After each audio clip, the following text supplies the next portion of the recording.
नमस्कार दोस्तों, मैं एडवोकेट जयशंकर प्रसाद निराला एक बार फिर आपका सभी का स्वागत करता हूं मैं अपने यूट्यूब चैनल में। बिहार लोक भूमि अतिक्रमण अधिनियम 1956 की इस सीरीज में आप सभी का जो भरपूर प्यार और सहयोग मिला उसके लिए बहुत-बहुत धन्यवाद। पिछले 4 भागों में आपने देखा कि कानून के जो अलग-अलग सेक्शन है, नोटिस की प्रक्रिया है, अपील, क्रिमिनल लायबिलिटीज़ और कोर्ट रूम का भी स्ट्रैटेजी को आपने समझ लिया। आप आम नागरिक हैं या तो लॉ के स्टूडेंट हैं, आपके लिए वीडियो बहुत ही महत्वपूर्ण होता है।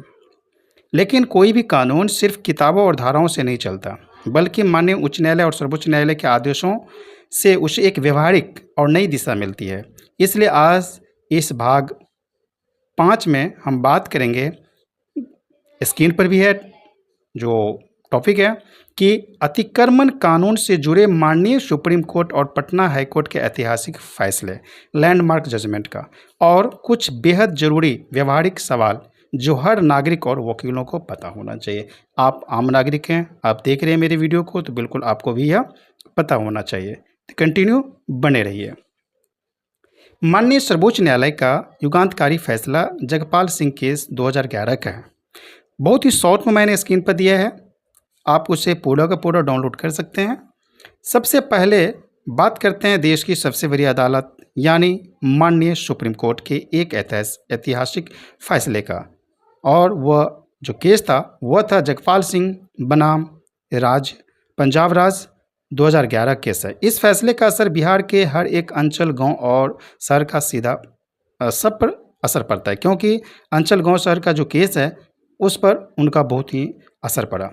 अब इस मामले में बताया क्या था, सब साफ-साफ शब्दों में सुप्रीम कोर्ट ने कहा कि गाँव की सार्वजनिक ज़मीनें जैसे पोखर, आहर, नाली, खेल के मैदान, श्मशान, गोचर भूमि, पशुओं को जो चरने वाला होता है जिसे चारागाह भी बोलते हैं, पूरे समाज की अमूल्य धरोहर है।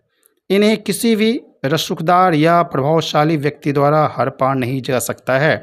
माननीय अदालत ने सभी राज्य सरकारों को कड़े निर्देश दिए हैं कि ऐसे सार्वजनिक ज़मीनों से हर तरह का अवैध कब्जा हटाएं, भले ही वह कब्जा कितना भी पुराना क्यों न हो।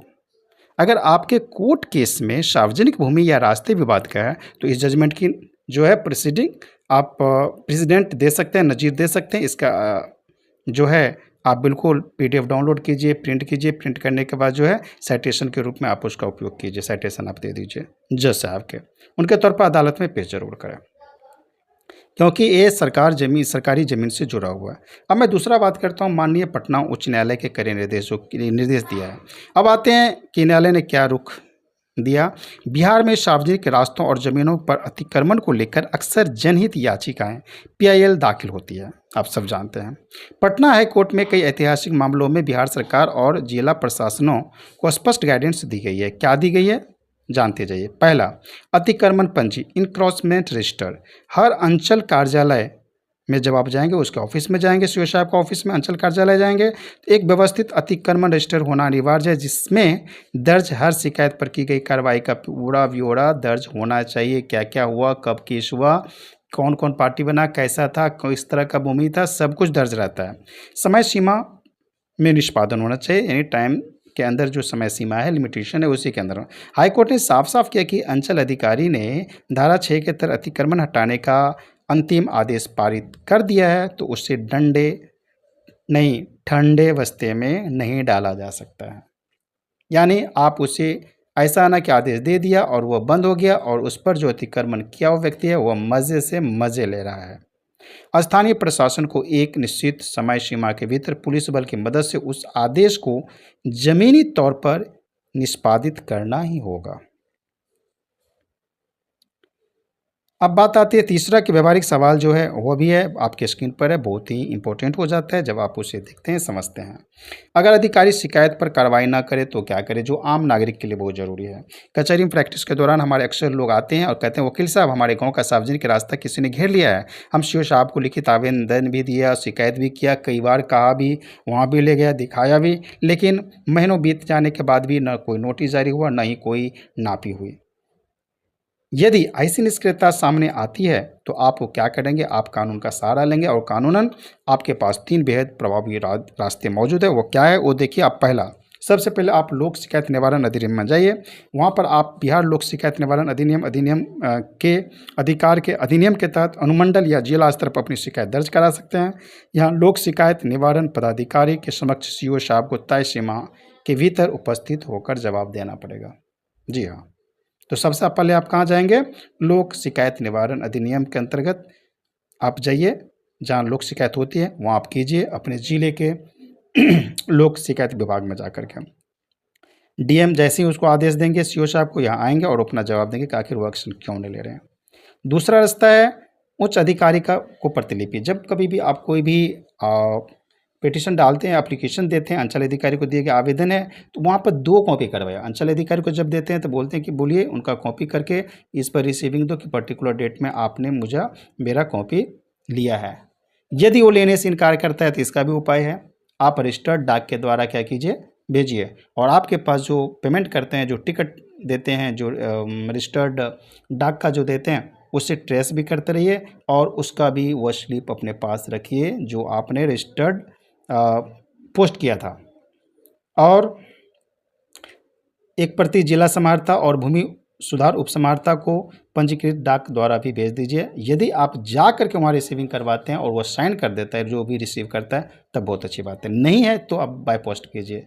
यदि वो कर लेते हैं तो बहुत अच्छी बात है सब जगह। तीसरा रास्ता है रीट ऑफ मैंडमस का।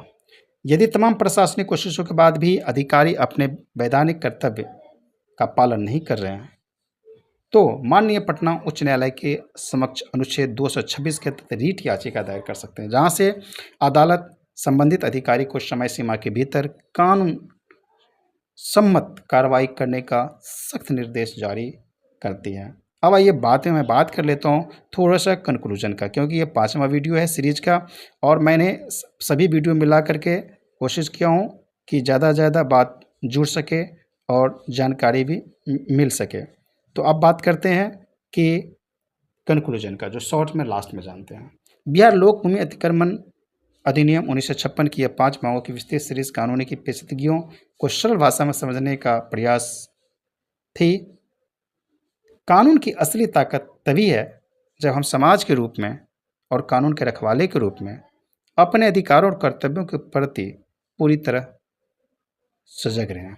सार्वजनिक संपत्तियों और रास्ता जो भी है सार्वजनिक रूप से है, उसकी रक्षा करना हम सभी का जिम्मेदारी है, सिर्फ एक का नहीं, सिर्फ आपका नहीं, आप सभी का, हम सभी का। अगर आपको यह पूरी सीरीज और हमारी यह कानूनी चर्चा उपयोगी लगी तो वीडियो को लाइक करें, अपने विचार कमेंट बॉक्स में साझा करें, इसे अपने साथी अधिवक्ताओं, जूनियर मित्रों, जागरूक नागरिकों के साथ भी ज़्यादा से ज़्यादा शेयर कीजिए और कानून की ऐसी सटीक और अदालती प्रैक्टिस से जुड़ी जानकारी से अपडेट रहने के लिए चैनल को सब्सक्राइब करना मत भूलें।